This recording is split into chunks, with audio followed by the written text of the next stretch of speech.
네, 오늘 마태복음 28장 우리 16절에서 20절의 말씀을 가지고 하나님의 가능성이라는 말씀의 제목으로 여러분과 함께 잠시 은혜를 나누도록 하겠습니다. 오늘 가능성이라는 단어를 가지고 여러분과 함께 이야기를 나누고자 하는데요, 우리 그런 의미에서 옆 사람과 이렇게 한번 서로 인사했으면 좋겠습니다. 이렇게 한번 인사할까요? 당신은 무한한 가능성을 지닌 사람입니다. 함께 한번 이렇게 축복합시다. 당신은 무한한 가능성을 지닌 사람입니다. 여러분의 삶 가운데 그 무한한 가능성을 지닌 사람이심을 믿으십니까? 이렇게 다시 한번 인사해 볼까요? 그러면 당신은 하나님의 가능성입니다. 시작.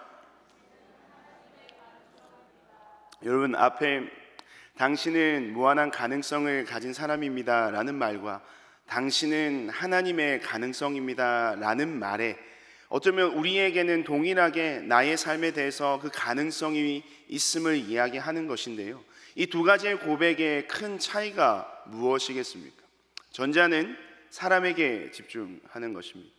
하지만 후자는 하나님께 집중하는 것이죠. 오늘 이 시간 사람에게 집중되는 것이 아니라, 사람을 집중하는 것이 아니라 하나님께 집중되는 저와 여러분의 귀한 예배가 되기를 다시 한번 간절히 축복드립니다. 하나님의 가능성입니다. 여러분, 가능성이라고 하는 단어는요, 사전에서 이렇게 한번 그 의미를 정의하고 있더라고요. 우리 함께 한번 노란색으로 되어 있는 글자를 한번 읽어볼까요? 시작. 앞으로 실현될 수 있는 성질이나 정도, 앞으로 실현될 수 있는 성질이나 정도를 일컬어서 우리는 가능성이라는 단어를 쓰게 됩니다. 이 가능성이라고 하는 것은요, 현재 시점에서는 아직 일어나지 않은 일을 뜻합니다. 그런데 그 현재 시점에서 일어나지 않은 그 일을요, 우리는 두 가지의 방향성을 가지고 생각할 수가 있죠. 하나는 긍정적인 이야기입니다. 그리고 또 하나는 부정적인 이야기인 것이죠.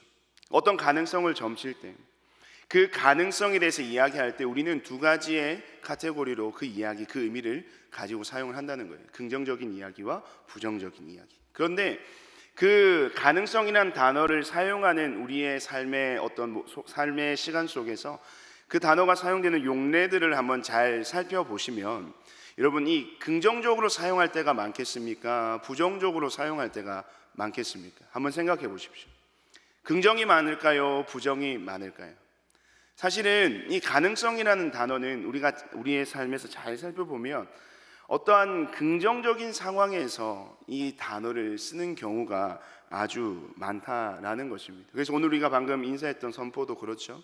당신은 무한한 가능성을 지닌 사람입니다. 긍정입니까? 부정입니까? 긍정이죠. 당신은 하나님의 가능성입니다 라고 하는 말은 긍정입니까? 부정입니까? 부정이라고 대답을 안 하시네. 마찬가지로 긍정의 상황을 우리가 염두에 두고 이야기하는 것이죠. 당신의 삶 가운데 앞으로 일어나지 않은 일이지만 앞으로 일어날 그 일이 아마 긍정적으로 일어나게 될 것입니다 라고 하는 이야기들을 우리가 많이 사용한다는 겁니다. 그렇다면 이 가능성이라는 그 긍정의 의미를 가진 가능성이라는 단어를 가지고요, 우리 한번 이 사람들을 한번 주목해 보자는 겁니다. 화면을 한번 띄워주시면요, 오늘 여러분들에게 소개할 사람들입니다. 여러분, 이 사람들은 누구냐면 바로 여러분들이 잘 알고 계시는 예수님의 제자들입니다. 근데 여러분, 그림을 한번 살펴보십시오. 이 그림의 분위기가 여러분 어떻습니까? 밝고 명랑하고 쾌활합니까? 아니면 어둡고 칙칙하고 약간은 부정적인 느낌이 막 풍겨납니까? 어떻습니까? 긍정적으로 보입니까? 부정적으로 보입니까? 부정적으로 보입니다. 감사합니다. 대답 그렇게 해주셔가지고요. 제가 질문을 좀 많이 하는 편이라 답변을 잘 해주시면 더 감사할 것 같습니다. 네.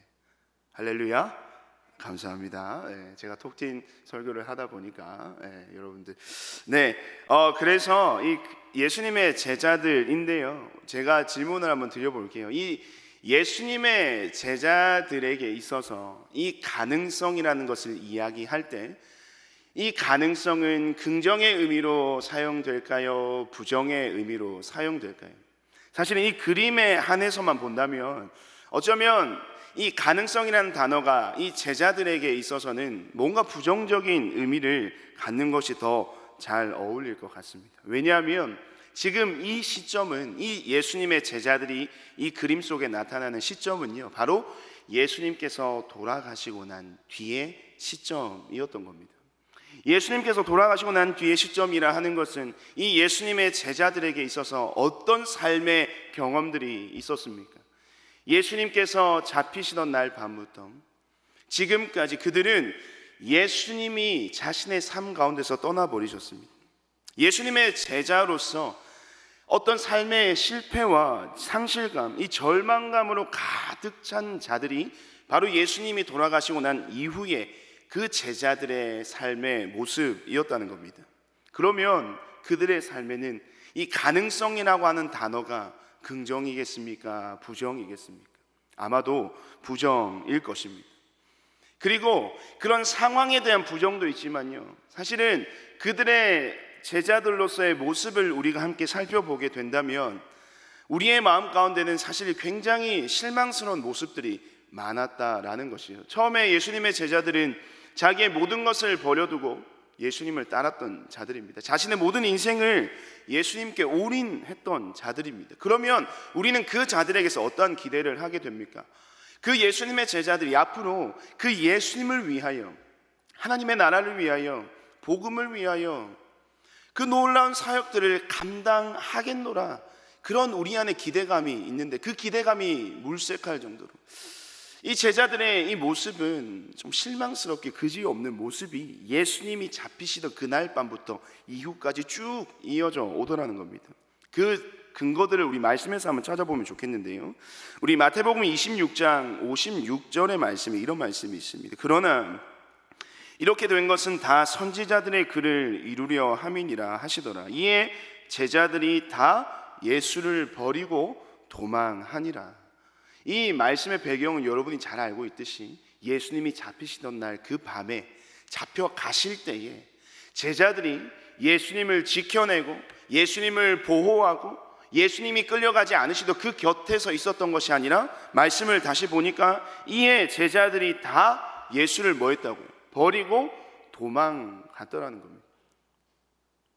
이것이 예수님의 제자들의 현 주소였습니다. 이뿐만이 아닙니다. 26장 75절, 마태복음 26장 75절에도 이런 말씀이 있는데요, 이에 베드로가 예수의 말씀에 닭 울기 전에 내가 3번 나를 부인하리라 하심이 생각나서 밖에 나가서 심히 통곡하니라. 여러분, 이 말씀도 배경을 알고 계시지 않습니까? 예수님께서 닭이 3번 울기 전에 네가 나를 3번 부인할 것이다, 닭이 울기 전에 네가 나를 3번을 부인할 것이다 라고 이야기했을 때 베드로는 아니라고 얘기했습니다. 주님, 어떻게 저에게 그런 말씀을 하십니까? 저 못 믿으세요?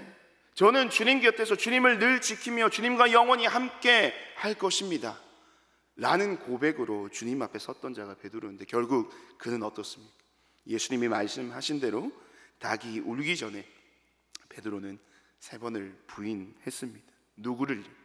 자신의 삶의 전부였던 예수 그리스도를 부인했다는 겁니다. 이뿐만이 아닙니다. 요한복음 20장 19절 말씀에 보시면, 이날 곧 안식 후 첫날 저녁 때에 제자들이 유대인들을 두려워하여 모인 곳에 문들을 닫았더니 예수께서 오사 가운데 서서 이르시되 너희에게 평강이 있을지어다. 이 말씀의 배경은 예수님께서 돌아가시고 난 뒤에 제자들이 한 곳에 모였습니다. 그래서 이 모인 상황 속에서 우리가 어찌하면 좋을꼬 하면서 두려움에 벌벌 떠는데요, 그 두려운 모습, 문을 굳게 걸어 잠그고 자기들도 예수님처럼 잡혀갈까봐. 왜요? 자기들은 예수님의 제자들이었기 때문입니다. 예수님께서 그렇게 십자가에 비참하고 처참하게 달려 돌아가시는 그 장면을 보면서, 들으면서 예수님과 연관되어 있는 자신의 삶 또한 그런 죽음의 위기가 초래될까봐 그들은 벌벌 떨면서 문을 굳게 걸어 잠그고 자신의 예수님의 제자로서의 정체성을 적극적으로 부인하며 지냈던 것입니다. 또 있습니다. 요한복음 20장 29절 말씀, 그들에게 예수님께 찾아오셔서 이렇게 말씀하십니다. 예수께서 이르시되 너는 나를 본고로 믿느냐? 보지 못하고 믿는 자들은 복되도다 하시니라. 이 말씀을 왜 하셨습니까?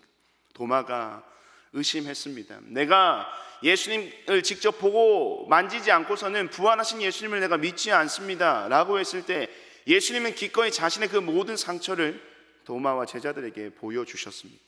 그리고 주님께서 그들에게 말씀하시는 것이 너는 나를 본고로 믿느냐? 보지 않고 믿는 자가 더 복되다. 그들의 의심하는 태도를 주님께서는 말씀하고 계시다는 겁니다.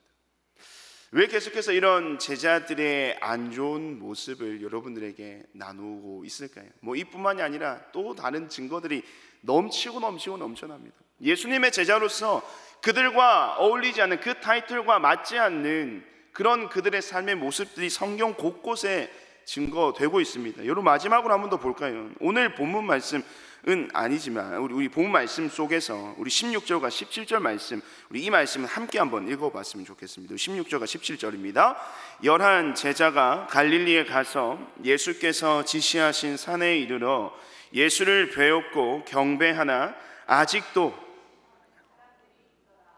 여러분 마태복음 28장의 배경 아시지 않습니까? 주님께서 이제는 부활하신 몸으로 승천하시면서 당신의 제자들과 그를 따랐던 무리들에게 마지막 지상 명령을 주시는 부분입니다. 부활하신 주님께서 눈앞에 계십니다. 그리고 그 부활하신 주님께서 놀라운 하나님의 나라의 진리를 선포하시고 당신이 하신 그 부활의 약속의 메시지가 하나님의 뜻 가운데 이루어졌음을 그들의 눈앞에 친히 보여주셨습니다. 그런데 오늘 말씀에서 보니까 그 현장에 있는 그 모습을 보는 그 자들 가운데서도 여전히 그 주님을 뭐하는 사람들이 있었다고요? 의심하는 자들이 있었다라는 것입니다. 계속해서 안 좋은 이야기를 해서 이 제자들에 대한 이미지가 좀 나빠지셨습니까? 근데 나쁩니다. 예수님의 제자들이 이래서는 안 되는 거죠. 다시 한번 그림을 보여주십시오. 그 그림을 보시면 어떻습니까? 이 그림이 더 확 와닿지 않습니까? 왜 이들이 이토록 암울하고 침울하며 정말로 어두운 모습으로 지금 저곳에 있는지를 말입니다. 배신, 비겁하고 의리를 지키지 않은, 어쩌면 예수님의 제자로서 지독한 실패와 그런 패배의식에 빠져버린 예수님의 제자들의 모습이 바로 지금의 그들의 현 주소라는 것입니다. 과연 그들의 삶 가운데 긍정적인 가능성을 우리는 이야기할 수 있겠습니까? 우리가 이들의 삶을 향하여 뭔가 긍정적으로 보고 싶으나 여전히 그들은 실패와 좌절과 절망과 패배의식에 빠져서 예수님을 떠나 예수님을 버려 예수님이 존재하지 않는 그러한 지독한 실패의 자리에 그들이 서 있다는 것입니다. 이 모습은 마치 오늘날 저와 여러분들의 모습이 아닌지 우리가 한번 생각해 보게 된다는 것이죠. 그런데 오늘 여기서 중요한 말씀의 진리는 무엇이냐? 그런 배신과 비겁함과 의리 없음과 수많은 실패와 절망과 좌절과 실패 의식 가운데 살아가고 있는 그 자들을 누가 찾아오십니까? 부활하신 주님께서 그들을 찾아오신다는 것, 그것이 바로 오늘 우리가 함께 나눌 말씀의 핵심 메시지라는 겁니다. 그들의 어떠함과 그들의 상황과 그들의 형편과 그들의 모습과는 관계없이 지금 부활하신 그 주님께서는 여전히 변함없이 그들을 찾아오신다라는 것입니다. 여러분, 그림을 한번 보십시오. 아이들이 읽는 동화책의 한 장면을 가지고 왔습니다. 여러분, 이 장면을 한번 잘 살펴보시면 이 장면 속에 있는 주인공은 이 아이처럼 보이죠. 여러분들에게 한번 퀴즈를 한번 내어보겠습니다. 이 화면 속에 있는 아이는 도대체 왜 울고 있을까요? 퀴즈입니다. 맞추시는 분에게는 선물을 드리도록 하겠습니다. 네. 그러실 줄 알고 보기를 준비했는데요, 한번 들어보십시오. 왜 울고 있는지. 자, 이 아이는 왜 울고 있을까요? 보기 드립니다. 1번 넘어져서, 2번 배가 고파서, 3번 솜사탕이 먹고 싶어서. 여러분 정답은 무엇이겠습니까? 3번. 네, 3번 맞습니까? 사실은 이 보기 중에서는 답이 없습니다. 여러분의 어떤 반응을 좀 이끌어내기 위해서 이 아이가 울고 있는 이유는요, 넘어져서도 아니고 배가 고파서도 아니고 솜사탕을 먹고 싶어서도 아닙니다. 여러분 이 그림을 다시 한번 잘 살펴보세요. 아이가 있습니다. 그런데 이 장면에 뭔가 빠진 부분이 있는 것 같지 않습니까? 엄마가 없습니다. 이 아이가 우는 이유는요, 엄마가 없어서인 것입니다. 엄마의 부재가 이 아이의 마음 가운데 큰 두려움과 걱정을 만들어내었고, 그 두려움과 걱정의 감정은 이 우는 것으로 아이에게 표출되고 있는 것입니다. 만약에 여러분들에게 이런 상황이 지금 펼쳐진다면 여러분들도 혹시 우시겠습니까? 여러분의 사랑하는 부모님과 함께 우리 저기 시내를 함께 갔는 거예요. 좋은 데를 갔는데 갑자기 여러분의 눈앞에서 부모님이 사라진다. 상상해 보십시오. 그럼 여러분들 그 시내 한복판에서 저렇게 우실 분 계십니까? 안 계십니까? 사실은 우리는 다 큰 성인이기 때문에 우리가 시내 가운데 사람이 많은 인파들이 몰린 속에서 엄마 아빠를 잃어버린다고 해도 눈에 보이지 않는다고 해서 우리는 울지 않습니다. 왜요? 우리는 스스로 무언가를 할 수 있기 때문입니다. 부모님이 되려 부모님이 계시지 않아서 걱정해서 그 부모님을 찾을지언정 부모님이 계시지 않는다고 해서 우리는 울지 않을 거란 말이죠. 왜요? 우리는 우리 스스로 그 길을 찾아갈 수 있기 때문에, 우리는 우리 스스로 우리의 삶을 책임질 수 있기 때문에 우리는 엄마 아빠가 눈에 보이지 않는다고 해서 지금의 우리는 울지 않는다는 거예요. 그러면 왜 이 아이는 부모가 그러니까 부모가 사라졌다는 것은 똑같은 명제인데 왜 이 아이는 우리와 다르게 부모가 사라진 것에 대해서 저렇게 통곡을 하며 울고 있겠습니까? 그만큼 이 아이에게는요, 이 부모라는 존재가 아주 크다라는 겁니다. 부모가 없으면 아이는 아무것도 할 수가 없습니다. 이 아이는요, 철저하게 부모에 의존되어 살아가는 부모 의존적 삶을 사는 존재이기 때문에, 어쩌면 내 삶의 전부이기 때문에, 부모가 없으면 먹지도 못합니다. 마시지도 못하고 입지도 못하고 걷지도 못하고 어디로 가야 할지 모르는 그런 아이이기 때문에 이 부모의 부재는 이 어린 아이에게는 아주 인생의 큰 두려움으로 몰려온다라는 것입니다. 그러면 다시 한번 또 장면을 보여주시면요, 똑같은 그림을 계속해서 여러분들에게 보여드리는데 그 다음 장면인데요,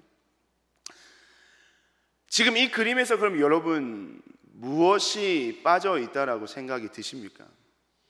예수님이 보이지 않으시죠?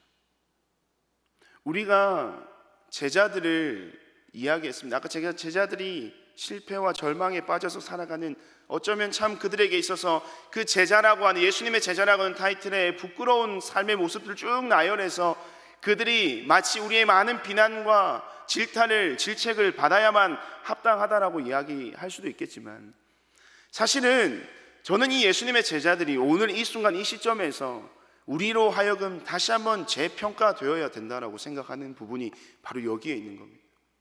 제자들이 그토록 절망하고 다시 자신들의 삶의 일상으로 돌아갔는데 그들의 삶 가운데 이전에 살았던 삶의 열심과 기쁨과 행복을 누리지 못하며 그들이 살았던 이유가 무엇일까요? 바로 저들의 인생에 누가 없기 때문입니까? 예수님이 없기 때문입니다. 예수님의 부재, 그것은 마치 어린 아이에게 있어서 엄마의 부재와 같은, 그것은 또 다르게 해석하면 무엇입니까? 그들의 인생 가운데 그 예수님이라는 존재가 차지하는 그 삶의 비중이 그만큼 컸다라는 겁니다. 여러분, 지금 저들의 인생 가운데 필요한 게 무엇이겠습니까? 함께 그 일을 이어나갈 일꾼들이 필요해 보입니까? 아니면 그들이 먹고 살아갈 돈이 필요해 보입니까? 아니면 그들이 잡아야 할 물고기가 필요해 보입니까? 아닙니다. 지금 저들에게 있어서 가장 필요한 것은 바로 예수님이라는 존재라는 겁니다. 예수님의 제자들은 그토록 그 예수님이라는 존재가 자신의 삶에 너무나도 큰 존재였다는 겁니다. 여러분, 예수님이 사라지니까 두려움에 벌벌 떠는 겁니다. 왜 문을 걸어 잠그었겠습니까? 내 인생을 주님께 온전히 맡겨드렸는데 그 주님이 이제 계시지 않는다라고 생각하니까 그 두려움이 밀려와서 불안해서 살 수가 없는 겁니다. 그 불안함의 크기는 결국 그 예수님에 대한 그들의 마음의 크기와 비례한다는 것입니다.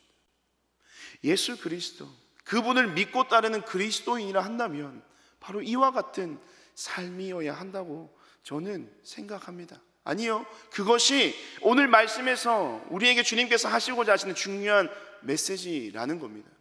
만약에 여러분들이 지금 이 제자의 상황이라면 어떻습니까? 아니요, 지금 현재 예수님의 제자라고 자부하며 살아가고 있는 저와 여러분의 삶에서 한번 예를 들어서 설명해 보자는 겁니다. 만약에 지금 이 순간 여러분의 인생 가운데 여러분들이 사랑하시는 이 귀한 예수님이 일순간 사라져 버린다라고 생각해 보십시오. 여러분 어떻습니까? 그것을 상상하는 것만으로도 여러분 지금 이곳에는요 울음이 터져 나와야 됩니다. 그 아이가 엄마가 사라져 버렸다는 사실을 인지하고 난 뒤에 그 아이가 그 자리에서 주저앉아 펑펑 우는 것처럼 만약 내 삶에 예수님이 사라지셨다라고 생각하는 순간 우리 마음 가운데는 큰 두려움과 큰 근심과 걱정과 불안이 엄습해 오면서 우리 안에 지금 울음이 터져 나와야 된다는 것입니다. 여러분의 인생에 예수님이 없으시면 어떻습니까, 여러분? 우리가 그토록 기쁨으로 누리고 감사함으로 누리는 그 예수님의 놀라운 사랑, 그 놀라운 구원의 은혜, 그 영원한 생명, 아무런 소용이 없지 않습니까? 그것으로 인해서 우리는 이 순간, 이 땅을, 이 세상을 기쁨으로 은혜로 살아갈 수 있는데 만약 그것이 사라져버린다, 우리의 삶의 목적과 우리의 삶의 정체성이 사라져버리는 것과 마찬가지인데 그것을 떠올리기만 해도 눈물이 흘러야 되는 거예요. 울음이 터져 나와야 되는 거예요. 그런데 지금 우리는 어떻습니까? 죄송하지만 그러한 가정을 우리의 삶에 한다 한들 우리는 아무렇지도 않다는 거예요. 죄송하지만 그만큼이 우리의 인생에서 예수님이 차지하는 파이입니다. 우리가 예수님의 제자들을 비난할 필요가 없습니다. 예수님의 제자들요 정말 위대한 사람들입니다. 예수님이 돌아가시고 난 뒤에 자기의 일상으로 돌아갔어요. 열심히 살면 되는데요 일이 손에 잡히지 않는 거예요. 왜? 예수님이 그들의 전부였거든요. 그 예수님이 부재하니까 아무것도 할 수가 없다라는 겁니다. 예수님이 계시지 않고 예수님을 등지고 다시 세상으로 돌아갔는데 아무것도 할 수가 없었다는 거예요. 그만큼 예수님이라는 존재가 이 제자들의 삶에 너무나도 큰 존재, 아니요 크다라는 표현도 부족합니다. 전부였다라는 거죠. 그렇기 때문에 예수님의 제자들의 이 모습은 우리는 다시 재평가돼야 된다. 우리가 그들에 대해서 뭔가 판단하고 평가할 사실은 자격도 없습니다. 왜요? 우리는 그들과 같이 그 예수님은 나의 인생의 전부로 여기며 살아가고 있지 않기 때문입니다.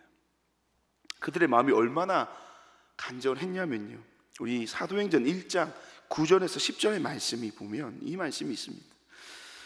예수님께서 이제 말씀을 마치시고 하늘로 올라가셨습니다. 승천하시고 난 뒤에 그들이 보는데 올려져 가시니 구름이 그를 가리어 보이지 않게 하더라. 올라가실 때에 제자들이 자세히 하늘을 쳐다보고 있는데 주님이 또 그들을 떠나버리신다는 겁니다. 또 다른 불안과 두려움이 그들 안에 몰려오게 된다는 겁니다. 얼마나 그 주님이 자신의 삶에 간절했으면 그렇게 멍하니 그 떠나는 주님을 붙잡을 수도 없고 또 그 주님이 떠난다고 하는 그 떠난다는 상황에 대해서 인정하기도 힘들고 앞으로 나는 어떻게 살아야 하는가, 그 주님에 대한 그들의 마음이 얼마나 간절했는지를 보여주는 장면이 바로 이 사도행전 1장 말씀에 하늘을 쳐다보고 있는 제자들의 모습 속에서 나타난다는 것입니다. 예수님의 부재가 그들의 인생에 그만큼 큰 영향을 미쳤다는 것이죠. 그런데 지금 그런 그들을 누가 찾아오셨다고요? 예수님이 찾아오셨다라는 것입니다. 그런 그들을 예수님이 찾아오셨다는 겁니다. 오늘 여러분 말씀의 제목이 무엇이었습니까? 하나님의 가능성입니다. 그러면 이 하나님의 가능성, 그러면 하나님께서 사람을 바라보실 때, 그 인생을 대하실 때, 그 인생에 대해서 어떤 부분을 염두에 두고 그 사람의 인생에 하나님 당신의 가능성을 이야기하시는가? 우리는 그렇게 착각합니다. 하나님은 우리의 인생의 가능성을 이야기하실 때 그 사람의 가지고 있는 능력, 우리 PPT를 띄워주시면 우리의 생각 속에는 그런 생각이 있는 것이죠.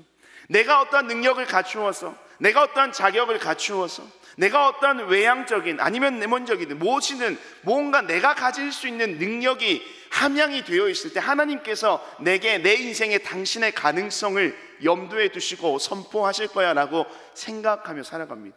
그래서 우리는 이 땅을 살아갈 때 내가 삶 가운데 채워야 할 수많은 능력들을 배양하는 것에 애를 많이 쓴다는 것이죠. 하지만 그것은 잘못된 우리의 삶의 방향성이라는 것입니다. 하나님은요, 당신의 가능성을 우리의 인생에 이야기할 때 저와 여러분이 가진 능력에 관해서는 관심을 가지지 않으시는 분입니다. 그렇다면 하나님은 우리의 인생에 대하여 가능성을 논하실 때 하나님의 관심은 어디에 있을까요? 오늘 제자들을 찾아오신 그 모습을 통해서 우리는 그 하나님께서 어떤 기준을 가지고 계시냐 분명하게 알 수 있습니다. 하나님은요, 당신의 가능성을 우리의 능력에 두지 않으시고요, 하나님은요, 당신의 가능성을요, 우리의 중심성, 우리의 삶 가운데, 마음 가운데, 생활 가운데 우리의 모든 마음의 근원에 있는 그 중심을 우리 하나님은 주목하신다는 겁니다.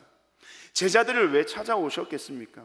만약에 제자들이 그렇게 배신을 하고 돌아서서 자신의 삶 가운데 정말로 아무 일도 없었다는 듯이 그들이 살았다면, 말씀은 그렇게 기록하고 있지는 않지만 아마도 예수님은 그들을 찾아가지 않으셨을 가능성이 높다고 봅니다. 왜냐하면 그들에게 있어서 예수님은 그렇게 중요한 인생이 아니었기 때문이었어요.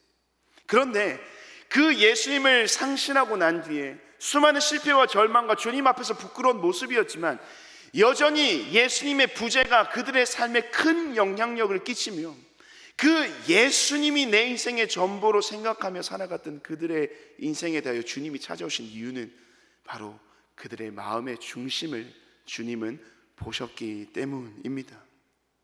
그 중심성이 어디를 향하여 있는가, 어떠한 모양으로 주님 앞에서 세워져 있는가가 하나님께서 보시는 우리의 인생에 대한 중요한 판단의 기준이라는 것입니다. 제자들 모든 것을 버려두고 주님을 따랐던 사람들입니다. 오직 주님 안에 자신의 삶의 모든 진리, 비전, 목표, 방향이 있음을 그들은 믿음으로 결단하고 모든 것을 다 버려두고 주님을 따랐던 자들입니다. 그 모습을 보면 그들의 중심이 주님께 있음을 부인할 수 있는 사람이 누가 있겠습니까? 주님이 사라지셨고 주님이 떠나가셨어, 주님이 부재하여서 다시 일상으로 돌아가서 자신의 삶을 세워나가면 되지만 일이 손에 잡히지 않고 집중하지 못하고 예수님의 부재에 대해서 더 마음이 많이 쓰이면서 아무것도 하지 못하고 여전히 그 예수님이라는 존재가 실패와 절망 가운데 있었지만 그 예수님이라는 분이 자신의 삶에 가지는 그 존재의 가치의 크기가 아주 컸던, 전부였던 그 제자들의 중심을 보신 예수님은 그들을 또 다시 찾아오신다는 겁니다. 그리고 그들에게 주님께서 주시는 명령이 무엇이었습니까? 오늘 본문 말씀인 19절과 20절 말씀입니다. 우리 함께 한번 한 목소리로 읽겠습니다. 그러므로 너희는 가서 모든 민족을 제자로 삼아 아버지와 아들과 성령의 이름으로 세례를 베풀고 내가 너희에게 분부한 모든 것을 가르쳐 지키게 하라. 볼지어다 내가 세상 끝날까지 너희와 항상 함께 있으리라 하시니라. 아멘. 여러분, 이 말씀 우리가 너무나도 많이 듣고 너무나도 많이 묵상했던 말씀이지 않습니까? 그리고 여러분들은 이 말씀 속에서 주 동사가 무엇이고 분사가 무엇인지, 그래서 여기서 핵심의 의미가 무엇인지 제자를 삼는 것 잘 알고 있습니다. 그래서 우리는 영혼을 구원하여 제자 삼는다는 그러한 큰 사명을 가지고 우리는 교회를 세워나가고 있습니다. 그러면 그 위대하고 놀라운 주님의 복음의 사역을 누가 감당해야 하는 것입니까? 바로 예수님의 제자로 살아가는 저와 여러분들인데, 저와 여러분들을 한번 살펴보자는 겁니다. 그 저와 여러분들의 삶 속에는요, 이 놀라운 위대한 사명을 감당할 수 있는 능력이 여러분 있습니까? 없습니다. 없어요. 어떻게 우리가 할 수가 있겠습니까? 내가 해야지. 뭔가를 준비하고 애쓰고 노력해서 많은 능력을 배양한다고 해서, 그 능력이 우리 가운데 충만하다고 해서 우리가 이 복음의 사명을 감당할 수 있는 자로 살아갈 수 있습니까? 아니요. 없습니다. 우리에게는 그런 능력이 없다는 거예요. 그래서 오늘 이 말씀 가운데 사실은 하나님께서 주신 그 귀한 지상의 명령, 복음의 명령이 너무나도 중요한 메시지이지만, 그 명령을 이룰 수 있게끔, 그 일이 우리 삶으로 하여금 가능케 하게끔 하는 하나님의 약속의 말씀을 우리는 결코 놓쳐서는 안 된다는 겁니다. 다시 한번 말씀을 띄워주십시오. 가서 제자를 삼는 것, 그들에게 세례를 베풀고 하나님의 말씀을 가르쳐 지키게 하는 건 너무나도 중요합니다. 그 일을 그러면 우리의 삶을 통하여 가능케 하는 그러한 능력은 어디로부터 오는가? 나로부터 아니라는 겁니다. 여기서 우리가 놓치지 말아야 할 부분은 바로 저 부분입니다. 내가 세상 끝날까지 너희와 항상 함께 있으리라 하시니라. 주님이 우리와 함께 하셔야만이 그 일이 가능하다는 겁니다. 우리는 우리 스스로가 뭔가를 우리 안에 있는 능력으로 할 수 있다고 착각하죠. 아닙니다. 우리는 그것을 할 수 없습니다. 우리는 그럴 능력이 없어요. 하지만 하나님께서, 주님께서 우리를 그러할 일을 감당할 수 있는 자로 불러주시고 우리 가운데 놀라운 능력을 허락하여 주실 때에 우리는 그 하나님의 능력을 힘입어서 그 놀라운 복음의 사명을, 하나님의 뜻을 우리의 삶 가운데 이루어 낼 수 있다는 겁니다. 그것을 우리가 놓친다면, 그것을 우리가 기억하지 않는다면 사실은 우리의 삶에는 어떠한 열매도 기대할 수 없습니다. 왜냐하면 이 놀라운 복음의 사명, 이 놀라운 복음의 능력, 예수 그리스도의 복음의 역사는 오직 하나님으로부터, 주님으로부터 우리에게 주어지는 것입니다. 그렇기 때문에 이 실패와 좌절과 절망 속에 살아갔던 제자들을 향해서 우리는 이 가능성을 논할 수 있게 되는 것입니다. 그들의 삶의 면면을 살펴보면, 저와 여러분의 삶의 면면을 살펴보면, 지난 한 주간의 세상 속에서 살아왔던 우리들의 삶의 모습을 돌아보면 우리가 어찌 하나님의 일을 감당할 수 있는 자라고 자부하며 담대하게 이야기할 수 있겠습니까? 우리는 다 죄인들인데요. 로마서 말씀 계속 묵상하고 있지 않습니까? 거기서 말하는 것이 그것입니다. 모든 사람은 다 죄인이라는 겁니다. 그것이 우리가 인생이 가지는 한계라는 거예요. 하지만 우리 주님은 그 한계를 뛰어넘으셔서 우리에게 찾아오십니다. 어떤 자들에게?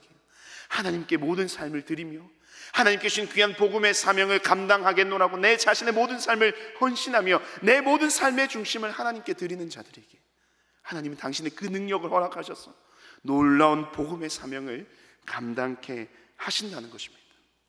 이것이 바로 하나님의 가능성의 방점입니다. 그래서 이 말씀을 근거로 해서요, 무모하지만 위대한 도전을 시작했습니다. 우리 화면을 한번 띄워주시면요. 우리 많은 단기봉사 팀들이 있습니다. 그들의 모든 사역들이 참 귀하고 복됩니다. 하지만 특별히 여러분들에게 간절히 기도 요청을 드리고 싶은 것은, 이번 여름 단기봉사에는 톡틴 아이들로만 구성된 단기 팀이 꾸려졌습니다. 키르기스스탄이라고 하는 중앙아시아에 있는 그 나라에 14명의 톡틴 복음의 용사들이 이틀 뒤면 그곳으로 떠나게 됩니다. 어제도 이 시간들을 위해서 밤새도록 합숙하고 오늘 아침에 교회로 다 옵니다. 여러분 한번 보십시오. 되겠습니까? 한번 아이들 얼굴 한번 보세요. 요 아이들 가지고 뭐 할 수 있겠습니까? 있습니까? 감사합니다. 근데 지금까지 두세 달이 넘는 시간들을 아이들과 함께 보내면서 준비하는데 제 안에 계속 그런 질문이 드는 겁니다. 될까? 괜찮을까?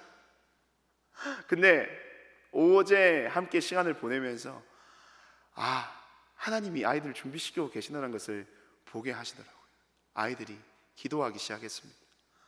그 시간을 두고 무릎 꿇기 시작했습니다. 그 시간을 두고 헌신하기 시작했습니다. 그러나 여전히 이 아이들의 한 사람 한 사람 면면을 살펴보면 솔직한 인간적인 마음은 될까? 할 수 있을까?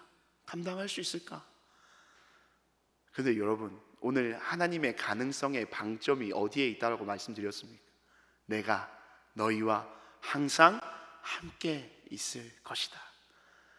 그것에 방점을 두고 함께 달려가려고 합니다. 여러분, 특별히 다른 팀들을 위해서도 기도해 주신 건 물론이고요, 특별히 이번 한 주간은 우리 톡틴 단기봉사 팀을 위해서 함께 기도해 주십시오.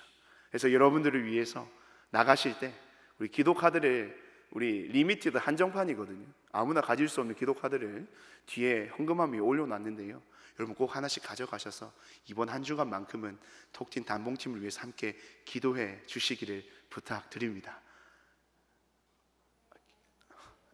기도 부탁드립니다. 네, 감사합니다. 여러분, 이 이야기를 하려고 여러분들에게 이 말씀을 가져온 것인데요, 근데 이 이야기는 우리 팀에게만 한정되는 것이 아닙니다. 그리고 이번 여름 사역을 감당하는 저 팀에게만 한정되는 것이 아니라 이 자리에 예수 그리스도의 제자로 살아가겠노라고 결심하며 결단하며 살아가는 우리 모두에게 주어진 하나님의 귀한 약속의 말씀이라는 사실을 여러분 믿으시길 바랍니다. 그래서 여러분, 마지막으로 여러분들에게 이 말씀을 좀 선물로 드리고 싶습니다. 로마서 11장 29절의 말씀입니다. 우리 함께 한번 말씀을 읽겠습니다. 하나님의 은사와 부르심에는 후회하심이 없느니라. 우리 한 번 더 믿음으로 선포합시다. 하나님의 은사와 부르심에는 후회하심이 없느니라. 할렐루야. 여러분, 이 말씀을 꼭 기억하셨으면 좋겠습니다. 하나님의 은사와 하나님의 그 부르심에는 결코 후회하심이 없습니다. 만약 세상의 기준으로 우리의 삶을 판단하시는 하나님이시라면 우리의 삶에는 소망이 없을 것입니다. 하지만 하나님께서는 우리에게 말씀하십니다. 하나님은 우리의 능력을 보시지 않고 우리의 자격을 보시지 않고 하나님은 오직 우리의 외모를 취하지 아니하시며 오직 우리의 삶의 중심을 보신다라고 말씀하셨다는 겁니다. 그래서 하나님은 그것을 보시고 우리를 당신의 제자로 불러주셨기 때문에 하나님의 부르심에는 결코 후회함이 없습니다. 하나님의 부르심에 후회함이 없다는 것은 우리의 삶에서도 결코 우리는 걱정과 염려를 할 필요가 없다는 것이죠. 왜요? 그 우리의 삶을 부르신 하나님께서 우리의 삶을 당신의 뜻 가운데 세워가실 것이고 우리의 인생을 책임져 주실 것이기 때문입니다. 여러분, 이 사실을 믿으심으로 여러분의 삶의 하루하루를 그 복음의 위대한 사명을 세워가는 그런 복음의 사명자의 삶을 세워가실 수 있기를 주님의 이름으로 축복드립니다.